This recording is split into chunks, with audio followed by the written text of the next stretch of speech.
Bungong jempa mega di Aceh, bungong telebe indah lagoina. Bungong jempa mega di Aceh. Baik, Pak Ketua, terima kasih atas kesempatannya. Assalamualaikum warahmatullahi wabarakatuh.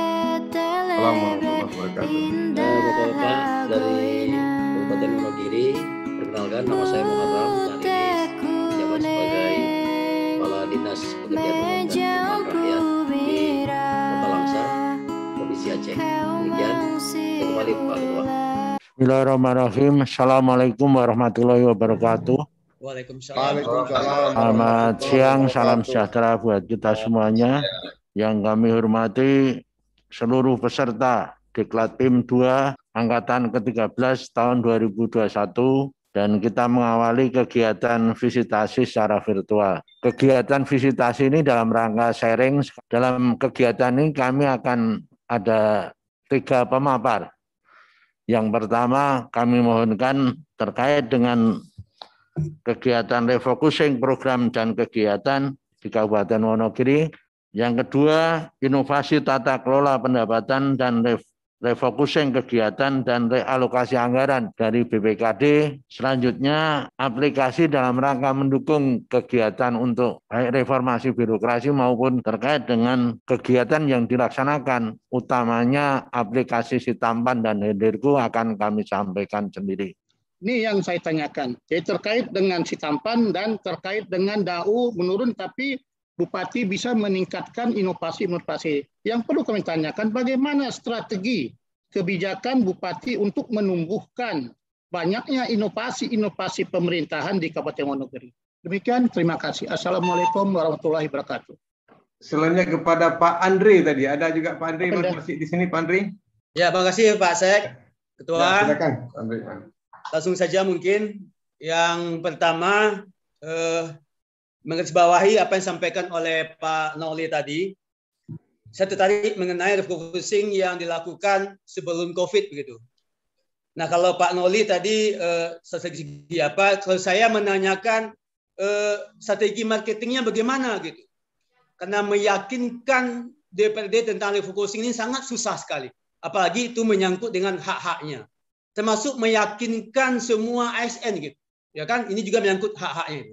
Jadi saya bertanyakan strategi marketing yang dilakukan oleh Pemda Wonogiri dalam meyakinkan baik DPRD maupun semua ASN yang ada di Wonogiri. Itu yang pertama. Yang kedua, dari segi pendapatan. Kami lihat pendapatan Wonogiri itu tidak mengalami penurunan yang signifikan. Di sisi lain, COVID itu memberatkan masyarakat. Terus terang saja kami di Sawalunto, ini PAD kita di tahun 2020 ini itu terjun bebas sekali gitu.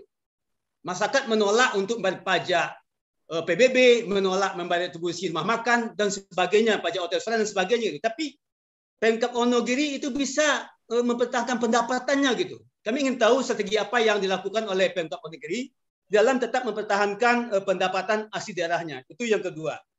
Kami ingin tahu ya kan pola atau strategi apa dilakukan oleh Pak Bupati sehingga Pemkab Wonogiri betul-betul merupakan pemerintahan yang sangat inovasi sekali.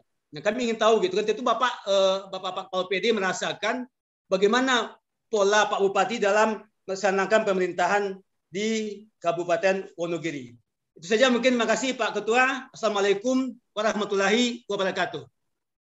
Waalaikumsalam warahmatullahi wabarakatuh. Mungkin ini dulu, nanti kita kembalikan dulu sementara ini kepada Pak Suharsono dan tim, kepada Bapak Suharsono, kami persilakan. Ya, terima kasih Pak Arno. Jadi Bapak Ibu semua, ada 3 dari peserta diklat yang ingin mengetahui sejauh mana pemerintah Kabupaten Wonogiri melakukan refocusing sekaligus dengan inovasi daerah. Jadi nanti yang inovasi itu nanti baik dari Pak Andri dan yang lainnya nanti akan kami jawab dalam satu statement. Yang pertama kaitannya dari refocusing sebelum pandemi COVID-19, apakah itu bisa berjalan efektif. Bapak Ibu semua, sebelum melakukan refocusing, semua APD harus kita ajari dulu bagaimana menyusun sebuah cascading. Artinya cascading ini adalah menurunkan dari visi misi kepala daerah menuju pada strategi kebijakan maupun indikator-indikatornya sampai nanti pada program di tataran eselon 2 sampai kegiatan nanti di eselon